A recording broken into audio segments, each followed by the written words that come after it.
Vamos então dar continuidade à nossa mensagem sobre o Evangelho, parte 2, né? Então aqui a gente vai dar uma recapitulada no que foi o estudo anterior, né? Sobre o que é o Evangelho, como já foi falado, é a mensagem de Deus para os homens, é a revelação máxima que é Cristo Jesus, a palavra encarnada. Essa notícia é para todos nós. Essa notícia sobre o Evangelho é aquilo que Jesus nos ensinou, que nós devemos levar a palavra dele, pregar a palavra a todos, para que todos possam ser alcançados por esse Evangelho, que é do nosso Senhor Jesus Cristo.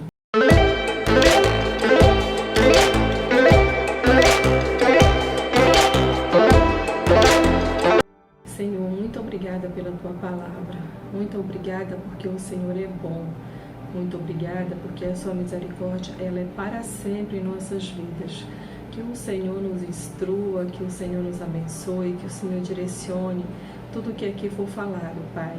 Ó Senhor, abra as mentes e os corações para aprenderem mais do Senhor nesta manhã. Ó Senhor, nos abençoe e nos guarde e nos dê ouvido atentos, ó Pai, a tua palavra, os teus ensinamentos. Em nome e por amor de Jesus. Amém. Então vamos ver agora, nesse novo estudo, o que é o Evangelho para a igreja. Nós já estudamos o que é o Evangelho para as pessoas. Agora nós vamos estudar o que é o Evangelho para a igreja. Né? Já afirmamos que o Evangelho ele é para você, ele é para mim, ele é para todo mundo. Então agora a gente vai estudar em como a doutrina do Evangelho, que individualmente nos alcança, se torna uma cultura coletiva, por meio de uma comunidade chamada eclésia. Essa palavra, eclésia, tem a sua tradução da seguinte forma: significa fora, eclésia, chamados.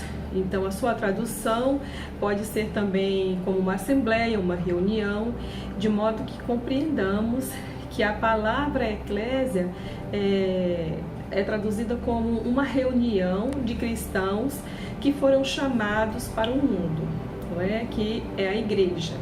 Que a igreja é a comunidade de crentes em Cristo Jesus que juntos retiram dele a fonte de vida de forma prática, regular e organizada, contribuindo para o crescimento e maturidade na direção a ele, né?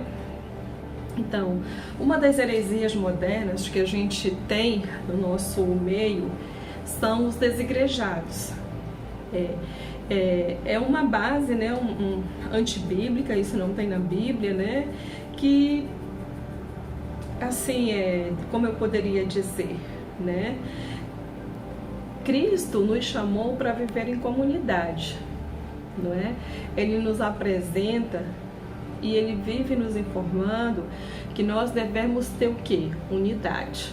Não tem um fundamento eu não fazer parte do corpo de Cristo. Então eu tenho que fazer parte desse corpo, até porque Jesus se refere à igreja como a noiva dele. Não é? Como é que eu não vou ter comunhão com os irmãos? Como é que eu não vou querer ter um direcionamento e um seguimento de viver em comunidade? Não é? Ao contrário do que essas igrejas pregam, Cristo nos mostra um exemplo bem diferente. Quando lá em Efésios 5:25, a gente lê que Cristo amou a igreja e a si mesmo se entregou por ela. Se Cristo amou a igreja e se entregou por ela, como é que eu vou dizer o contrário, não é? Se eu tenho que seguir os ensinamentos de Cristo. Então, em 1 Coríntios 12, de 22 a 27, o apóstolo Paulo compara a igreja de Cristo com o corpo humano. Que assim como o corpo humano é composto de vários órgãos e um complementa o outro, da mesma forma, Paulo enfatiza a importância de cada membro da igreja, fazendo parte de um só corpo, tem a sua importância, não é? Eu vou aqui, irmãos, estar recitando aqui um comentário do pastor Way, não é? Ele fala o seguinte: Juntos sofremos e prosperamos, juntos adoramos, crescemos e servimos em conformidade com a palavra de Deus. É isso que a sua igreja, que a sua igreja é um marco inicial para um novo tipo de comunidade que Cristo está criando no mundo atualmente para a manifestação da sua glória. Essa é a cultura do Evangelho. Obviamente, pagamos um preço por entregar a vida a uma comunidade real. Perdemos um pouco do nosso espaço, tempo e liberdade de fazermos conforme nos agrada. Mas a Bíblia diz que devemos nos submeter uns aos outros, em Efésios 5:21. Isso exige que nos ajustemos, que nos adaptemos, sempre em busca de um ganho mútuo. Então, fazemos parte de uma comunidade agregada, não é? Não podemos viver sem ser em comunidade. Irmãos, a gente vê aqui que Deus, Ele quer ter o quê? Um relacionamento conosco. Ele quer fazer parte do nosso convívio. A gente vê isso desde sempre, desde que tivemos a criação. O que Deus fazia lá no início da criação? Todo dia Ele vinha para estar com quem? Com o homem. Então, Ele quer ter essa proximidade conosco, Ele quer ter esse relacionamento conosco. Então, nós podemos ver aqui em Mateus 18:20, onde estiverem 2 ou 3 reunidos em meu nome, aí eu estou no meio deles. Deus, Ele quer estar conosco, Ele quer fazer parte da nossa vida, do nosso convívio, Ele quer se relacionar conosco. Mas não é um relacionamento de qualquer forma. É impossível a gente amar sozinho. É impossível pensar na prática do amor sem pensar em uma comunidade, em uma unidade com os irmãos. Agora nós vamos ver a doutrina do amor, né? Que essa doutrina vai nos ensinar. Agora vamos tratar da cultura para a igreja a partir de Efésios 5:25, parte B. Né? Como também Cristo amou a igreja e a si mesmo se entregou por ela. Né? Cristo morreu e nos salvou individualmente, mas na visão da igreja como um todo, você foi salvo para a igreja, você não foi salvo para você mesmo. A gente foi salvo para viver em comunidade, para fazer parte de um rebanho. Não é?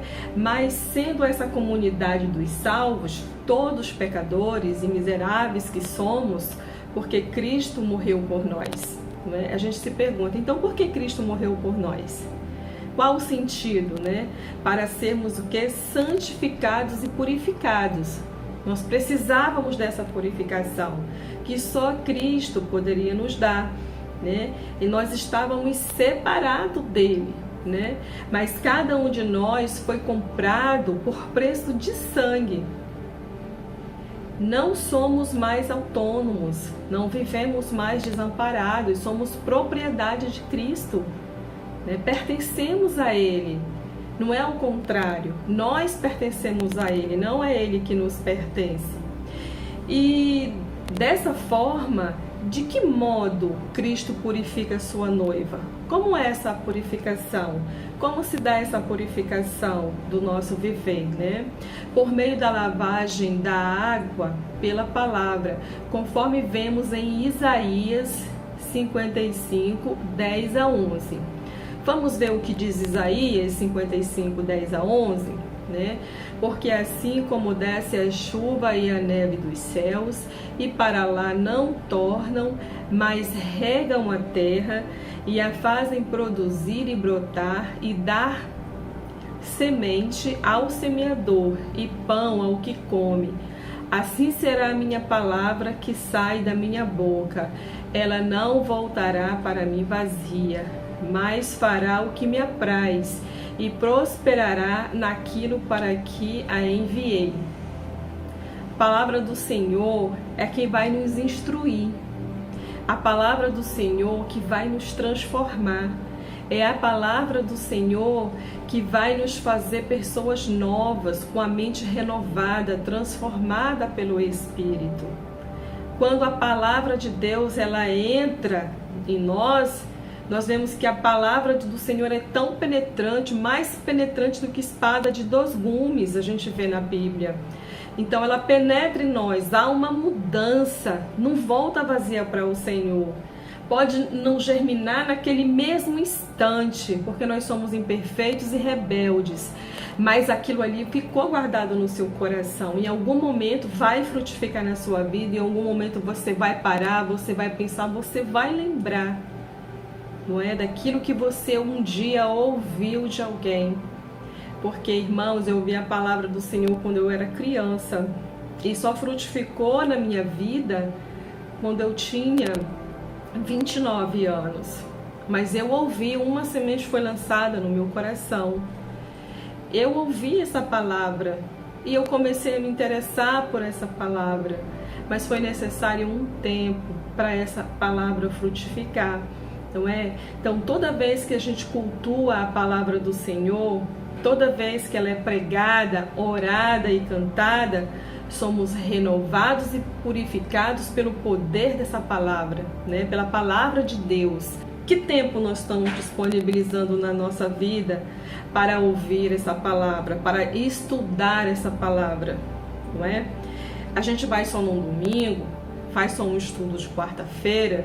Será que é o tempo necessário para que a gente possa estudar essa palavra e frutificar nas nossas vidas de uma forma mais eficaz, de uma forma que nós estejamos nos alimentando e passando de um raso leitinho para uma comida mais sólida, como o apóstolo Paulo quis levar para a igreja de Corinto?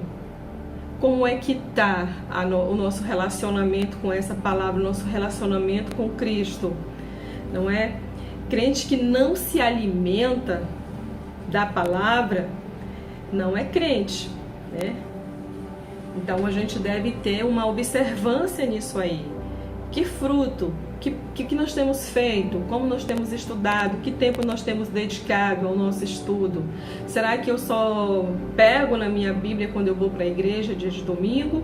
Ou eu tiro alguns momentos para eu estar estudando essa palavra, para eu estar me alimentando dessa palavra, para que eu passe de um simples leite para um alimento mais sólido, que vai fazer com que eu cresça espiritualmente para a honra e glória do Senhor? Porque esse tipo de relacionamento mais profundo e que o Senhor quer ter conosco, o Senhor quer ter um relacionamento raso conosco, Ele quer ter um relacionamento profundo, e eu só vou ter esse relacionamento profundo a partir do momento que eu desenvolver isso em mim.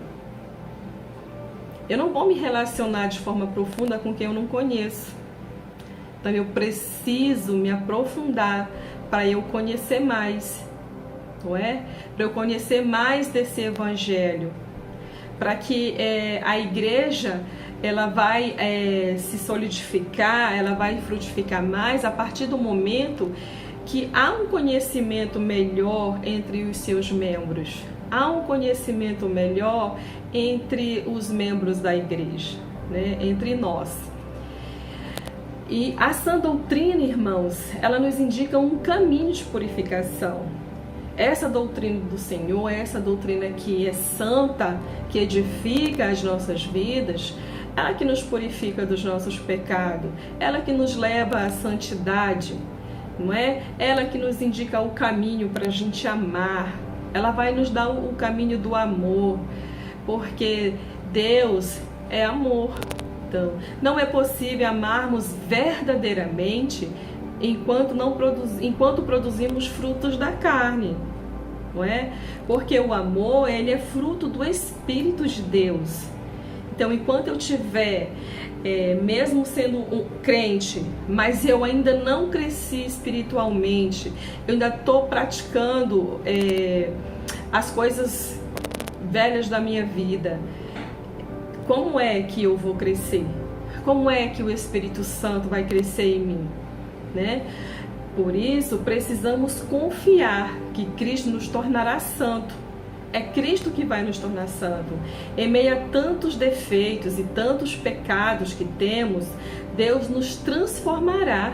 Basta a gente crer no poder do Evangelho, nesse poder de Evangelho transformador, não é? E o Evangelho, irmãos, aqui no nosso terceiro ponto, ele é para todas as coisas, não é? O Evangelho precisa renovar a igreja, mas para que isso aconteça, Deus vai fazer todas as coisas novas. É o Senhor que vai fazer as coisas novas na nossa vida. Em Apocalipse 21, todas as coisas serão feitas novas.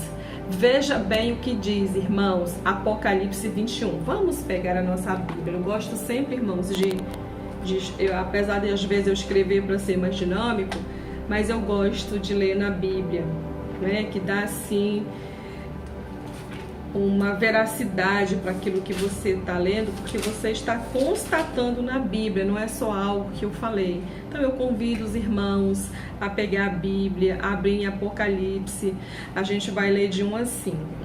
E vi um novo céu e uma nova terra, porque já o primeiro céu e a primeira terra passaram, e o mar já não existe. E eu, João, vi a santa cidade, a nova Jerusalém, que de Deus desceu do céu, adereçada como uma esposa ataviada para o seu marido.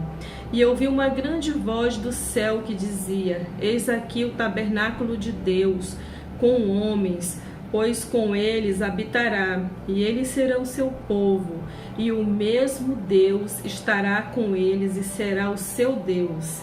E Deus limpará dos olhos toda lágrima, e não haverá mais morte, nem pranto, nem clamor, nem dor, porque já as primeiras coisas são passadas. E o que estava assentado sobre o trono disse: eis que faço nova todas as coisas. E disse-me: escreve, porque estas palavras são verdadeiras e fiéis. Eis que eu faço nova todas as coisas. O nosso renovo, ele vem do Senhor, não é? Ele vem para nos limpar, para nos trazer luz, porque no meio do Senhor não existe trevas. Deus é a luz. Nós, espelhados nele, nos tornamos luz aqui neste mundo. A igreja do Senhor, ela precisa brilhar, ela precisa resplandecer, não é? E apresentando o Evangelho, de que forma a gente vai apresentar esse Evangelho na nossa igreja? Como membros, não é? Qual é o Evangelho que a gente tem que anunciar, que a gente tem que aprender, que a gente tem que vivenciar como igreja? Mas de todas as formas que podemos fazer, não há mais claro o testemunho de que aquele que é vivido, né, daquele que é vivido por nós. Nós precisamos viver como igreja de Cristo, santa e imaculada. Esse evangelho precisa ser visto na nossa vida. Nós temos que ter essa vivência. Como é que alguém vai olhar para mim, identificar Cristo na minha vida, se o que eu faço não condiz com o Evangelho? Como é que eu vou ser reconhecida como igreja, se as coisas que eu faço não condiz com o Evangelho? Eu não vou ser reconhecida como igreja, não é? Eu não vou ser reconhecida como uma igreja sem mácula. A gente tem que viver o Evangelho em nossas vidas, para a gente fazer a diferença, para a gente ser luz em meio às trevas, para que a luz em nós, que Cristo brilhe através das nossas vidas, e as pessoas possam olhar para nós e querer viver esse Evangelho também. São as relações humanas que revelam com maior clareza, irmãos, a mensagem do Evangelho. É o que a gente faz. Sabe quando a pessoa diz assim: faz o que eu digo, mas não faz o que eu faço? Será que isso funciona? Será que se você ensinar o seu filho dessa forma, ele vai fazer? Irmãos, cientificamente já é comprovado que os filhos se espelham no que o pai faz e não no que o pai fala, não é? E a gente tem que ter esse mesmo comportamento no nosso viver na igreja, não é? Como membros da igreja, como uma igreja comprometida com o Evangelho. Então, como pessoa, a gente tem que ter esse modo de viver, e na igreja também nós temos que desenvolver como igreja, como um todo, que está ali para aprender mais do Senhor, é necessário que o Evangelho lhe seja apresentado sobre diversas exposições de Gênesis e Apocalipse. A gente tem que anunciar esse Evangelho, não é? É necessário que as pessoas se sintam seguras em relação à salvação, ao perdão dos pecados, que inevitavelmente vão ocorrer. Por fim, é necessário que haja tempo para reflexão em relação à vida. Somos extremamente complexos, irmãos, e mudamos, e temos mudanças no nosso viver. A gente tem que refletir sobre esse Evangelho, né? As mudanças não ocorrem de um dia para o outro nas nossas vidas, mas é necessário que haja um interesse, não é? A palavra do Senhor, ela vem pra gente como um alimento. O Senhor disse: eu sou o pão que desceu do céu, não é? A gente tem que se alimentar desse pão. Eu tenho que comer esse pão todos os dias. Irmãos, se eu parar de comer, o que é que vai acontecer? Eu vou ficar o quê? Fraca. Então, para eu ficar forte, eu tenho que fazer o quê? Eu tenho que me alimentar. Se eu comer qualquer tipo de alimento, eu vou estar alimentada? Não. Se eu comer um alimento errado, eu vou ter colesterol alto, eu vou ter diabetes, eu vou desenvolver uma série de doenças, não é? Então eu tenho que me alimentar da palavra de Deus. Como membro, como parte do corpo de Cristo, eu tenho que me alimentar daquilo que vem do Senhor, do pão do céu, não é? Não é do pão da terra, da televisão, de tantas outras coisas que a gente ocupa o nosso tempo, com tantas coisas, mas não estamos nos alimentando do pão do céu, não é? Por fim, toda a comunidade deve possuir uma liderança pautada, chamada por Deus. A liderança da nossa igreja, ela precisa estar ali como um mordomo fiel, não é? Pregador do Evangelho, anunciador do Evangelho, conhecedor do Evangelho, vivendo o Evangelho. Sabe, irmãos, que a gente estudou ali que um sem o outro não funciona? A gente tem que fazer funcionar, não é? Nós vimos lá no início que um precisa do outro. Então a gente tem que viver o Evangelho e anunciar o Evangelho. Tem que ter a prática, não é? A praxis. Então nós temos que vivenciar isso nas nossas vidas. A gente tem que colocar em prática aquilo que a gente estudou. Porque se eu só estudar e não ter a prática, eu não vou desenvolver. Eu não vou crescer, eu não vou aprimorar aquilo que eu aprendi, eu não vou colocar em prática. Eu tenho que praticar para poder desenvolver, não é? Como tudo que nós fazemos na nossa vida tem um preço, não é? Tudo que nós fazemos, a gente tem que ter uma escolha, a gente tem que colocar um preço a pagar por aquilo ali. Se você vende uma propriedade, você não coloca um preço nela? É só um exemplo, tá, irmãos? Para que a gente possa entender o que é importante para a gente. Eu estou disposta a pagar o quê pelo Evangelho? Para viver esse Evangelho, para abrir mão das coisas que não me fazem bem, mas que a minha carne gosta. Então eu tenho que ver um preço justo. Que preço é esse? Quanto eu daria para viver o Evangelho? Não é? Quando, porém, Cefas veio de Antioquia, vamos ler aqui uma passagem da Bíblia que está em Gálatas 2, 11 a 14, eu deixei separado já aqui por conta da dinâmica do estudo. Quando, porém, Cefas veio a Antioquia, resisti-lhe face a face, porque se tornara repreensível. Com efeito, antes de chegarem alguns da parte de Tiago, comia com os gentios. Quando, porém, chegaram, afastou-se, e por fim veio a apartar-se, temendo os da circuncisão, e também os demais judeus dissimularem com ele, a ponto de o próprio Barnabé ter se deixado levar pela dissimulação deles. Quando, porém, vi que não procediam corretamente segundo a verdade do Evangelho, nós lemos aqui o Gálatas 2, de 11 a 14, parte A. Não é? Que conclusão a gente pode ver que o Paulo tirou do restante do texto, né? Ele repreendeu a Pedro, não é? Pelo que ele estava fazendo, por ter cedido às manifestações humanas em favor da palavra de Deus, em desfavor da palavra de Deus, né?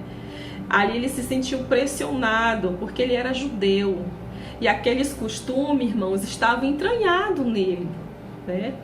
E quando ele se viu ali confrontado, ele recuou. Ele recuou, não é?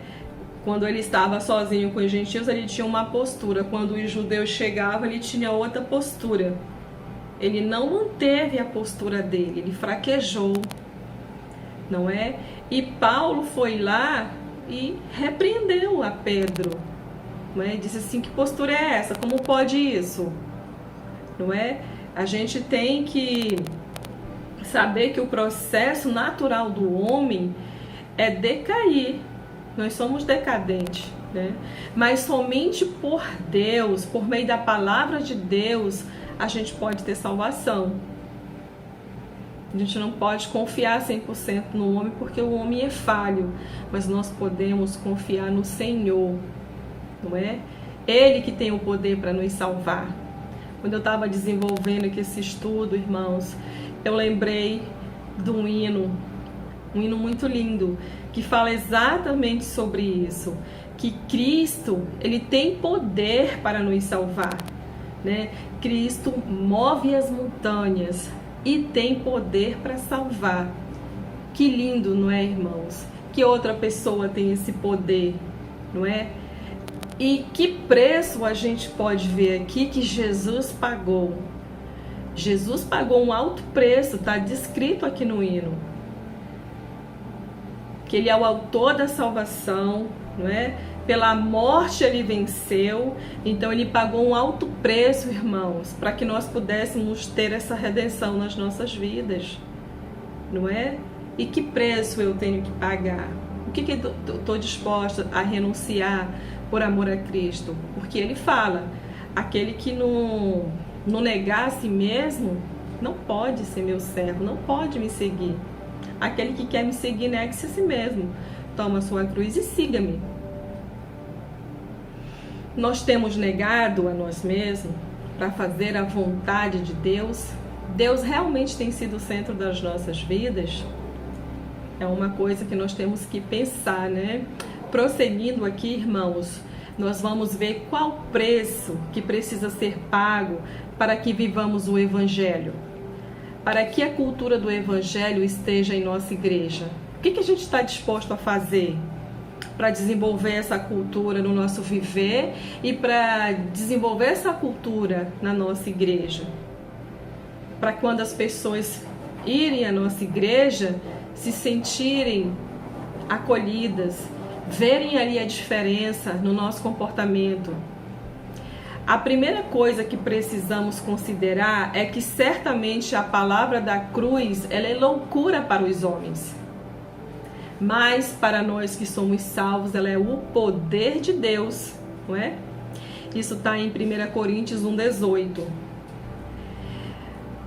E isso é verdade, irmãos. Se a gente quando fala do amor de Deus para as pessoas, que Cristo morreu, que Deus é o Criador do céu e da terra, de Adão e Eva, por que tem muita gente que fala, nossa, você acredita nisso? É fantasioso para muitas pessoas.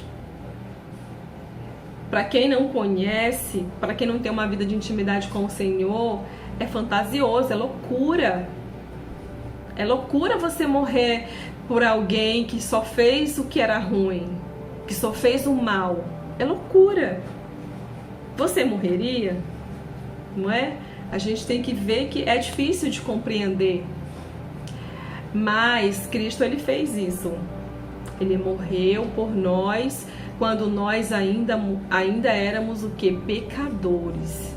Entretanto, é na palavra de Deus que encontramos poder, porque a fé vem pela pregação. E a pregação de quê? Da palavra de Cristo. Romanos 10:17 nos diz isso. Precisamos ter fé, irmãos, que seremos melhores, que podemos ser melhores e vamos alcançar a imagem da perfeição de Cristo. Mas esta fé dá-se somente através do estudo da palavra encarnada, que é Jesus Cristo. O primeiro preço que a gente tem que pagar é qual? O sacrifício, não é? O que nós estamos dispostos a sacrificar para alcançar o poder de Deus. A gente precisa estudar mais, a gente precisa orar mais, a gente precisa cantar mais a palavra de Deus. Qual foi a última vez que você estudou a palavra de Deus? Que foi tocado por uma mensagem ao ponto de recitá-la em oração? Quando foi que você analisou criticamente uma música para saber quem é que estava adorando? A gente tem que parar, irmãos, para fazer esse tipo de análise. Quando nós fazemos essa análise, nós estamos estudando, nós estamos nos aprofundando, nós estamos criando um relacionamento com Deus. Eu estou deixando de fazer alguma coisa para fazer algo que vai edificar a minha vida, para me alimentar. Assim como eu preciso de comida para viver, o meu espírito precisa estar alimentado na presença de Deus, para que eu possa resistir ao pecado. Eu preciso estar com a minha fé alicerçada. A gente vê aqui também, irmãos, que o segundo que a gente precisa fazer, além do sacrifício, o que a gente precisa ter? A gente precisa ter coragem, não é? Quem quiser, pois, salvar a sua vida, perdê-la-á. E quem perder a sua vida por causa de mim, do Evangelho, salvá-la-á. Marcos 8:35. Então, as decisões e escolha que você faz são pautadas em quê? Como já perguntei. Para você conseguir o seu emprego, um namorado, uma amizade, estudo, não é? Que você tem feito o quê? O que tem se tornado o centro da tua vida? Se lá no teu emprego você tiver que fazer uma escolha entre Deus e o teu emprego, qual vai ser a tua decisão? Você vai ter coragem de manter-se firme? Você vai ter coragem de desistir de uma amizade ou vai deixar se influenciar por ela? Você vai ter coragem de abrir mão de alguma coisa, de um namorado, de um casamento, por causa de um amor a Deus? O que tem que se tornar o centro da tua vida? Porque se você não é capaz de abrir mão dessas coisas por amor a Cristo, essas coisas são o centro da sua vida.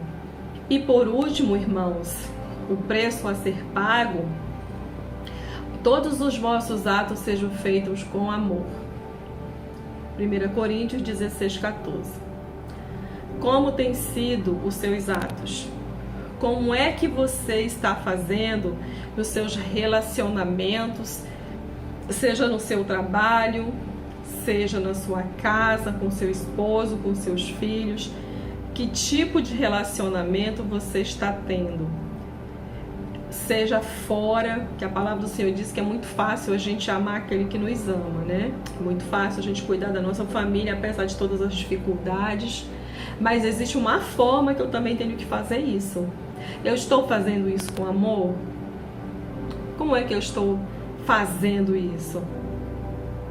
Como é que eu estou desenvolvendo esse lado? Eu estou aprendendo o que Cristo me ensinou?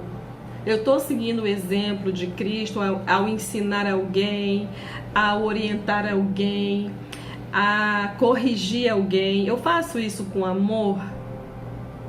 Ou eu faço com soberba? Ou eu faço com raiva? Como é que está sendo o meu procedimento? Na medida que conhecemos, irmãos, a doutrina, nos tornamos doutrinados e pronto, não é? E vamos fazer segundo o Evangelho de Deus, em amor para com Ele e para com o próximo. O que Jesus, que Deus nos orienta? Que nós devemos fazer o quê? Qual o segundo maior mandamento? É amar ao próximo como a nós mesmos. Se a gente for parar para pensar, a gente vive para o próximo. A gente não vive para a gente. Cristo esteve aqui para quê? Para servir. Servir Ele mesmo? Não. Ele nos ensinou a servir as outras pessoas. O problema, irmãos, é que muitas vezes, não é? A gente se torna assim, sem limite. Tem algo na revista que eu coloquei aqui que eu gostaria de ler para os irmãos, porque eu achei tão profundo, fala o seguinte: o problema é que muitas vezes nós somos embarreirados pelos limites de quem há de ser o próximo.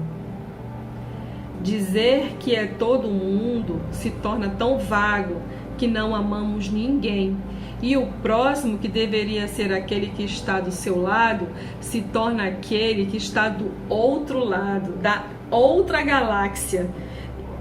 E a ninguém estamos amando, não é? A gente está tão preocupado em quem a gente vai servir, porque a gente só quer servir a família. Eu só quero servir o meu filho, eu só quero servir o meu marido. Quando vem uma pessoa que é um estranho, essa pessoa não é o meu próximo, então não vou servir ela. Foi isso que Jesus nos ensinou, não é? Naquela parábola do... Como é o nome do homem, Jesus, que estava na beira do caminho. Foi isso que ele nos ensinou? Do bom samaritano? Não. O bom samaritano, ele ajudou quem ele não conhecia. Não era ninguém para ele, não era ninguém perto dele, ele não sabia quem era, mas ele ajudou aquele que estava precisando. E o que está precisando, este é o seu próximo. Esse é quem você deve amar. Aí continua aqui, vamos ser mais precisos. Como está o seu relacionamento com seus pais, com seus filhos e com o seu companheiro? E agora com a família de Cristo? Qual foi a última pessoa que você teve problema na igreja e como está agora? Você já pediu perdão para alguém que magoou você ou vice-versa lá na igreja? Você desenvolveu esse laço de amor com a pessoa? Como você tem resolvido as diferenças que têm ocorrido na sua vida? Aprofundemos mais as diferenças, né?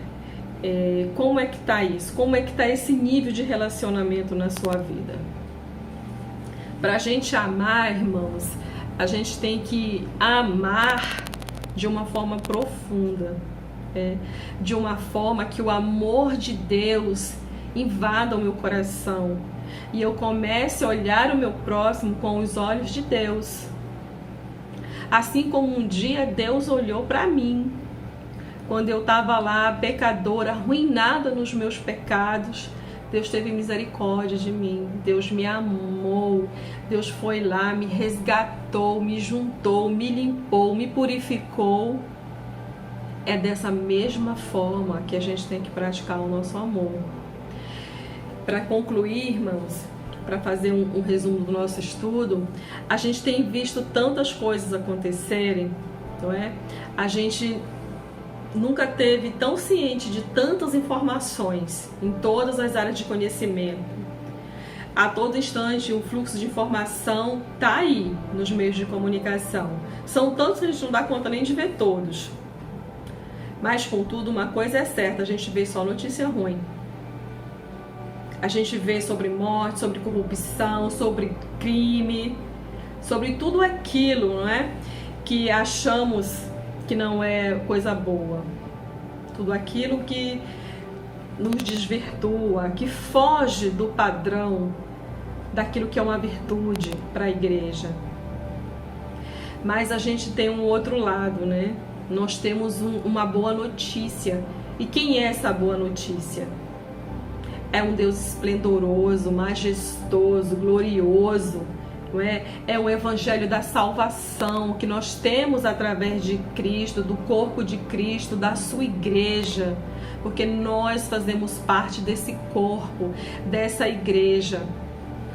É tão maravilhoso quando o apóstolo compara com o corpo, a igreja com o corpo, porque se te falta um membro do seu corpo, se você sentir falta, se você bater o seu dedinho midinho, nossa, que dor. Quer ver se for do pé, né, irmão, lá na flechinha da porta, nossa, chega a dói lá no coração. Então, é da mesma forma, irmão, se tem um irmão que precisa de mim, ele está sofrendo, o corpo vai estar sofrendo junto com ele. É assim que tem que ser o relacionamento da igreja, porque nós fazemos parte de um só corpo. Nós temos que nos compadecer com o sofrimento do outro, nós temos que alegrarmos com a alegria do outro. E a solução, diante de tantas notícias ruins, nós temos a melhor notícia, que é a notícia da boa nova do Evangelho da Salvação, né? Mas assim como Cristo pagou um preço, nós também, né, temos um preço a pagar. A doutrina do Evangelho, ela cria uma cultura, a cultura do Evangelho, de modo que a doutrina do amor, a graça, a misericórdia, também há de criar uma igreja imersa nesse amor, na graça e na misericórdia. É isso que nós deveríamos querer um para com os outros. A graça, o amor de Deus e a misericórdia em nossas vidas, para criarmos a cultura desse relacionamento, desse evangelho que salva, que tem o poder de salvação, desse evangelho que vai contra todas as coisas que nós temos visto no mundo de ruim. A nossa boa nova está na graça do evangelho da salvação que Cristo nos deixou. Graça te damos, Senhor Jesus, porque Tu é bom. Graças te damos, Senhor, porque a Tua misericórdia é para sempre nas nossas vidas. Que a cultura do Teu Evangelho, do Teu amor, ela se enraize nas nossas vidas, na nossa forma de viver, nos transformando, nos formando corpo de Cristo, como uma só igreja, como a Tua noiva, Senhor. Ó Deus, nos dá, Senhor Jesus, uma nova forma de viver em Ti, que nós possamos aprender mais do Senhor. Deus, em nome e por amor de Jesus, que a Tua igreja seja edificada, Senhor Deus, que o Teu Evangelho seja anunciado e vivido pela Tua igreja, em nome e por amor de Jesus. Amém.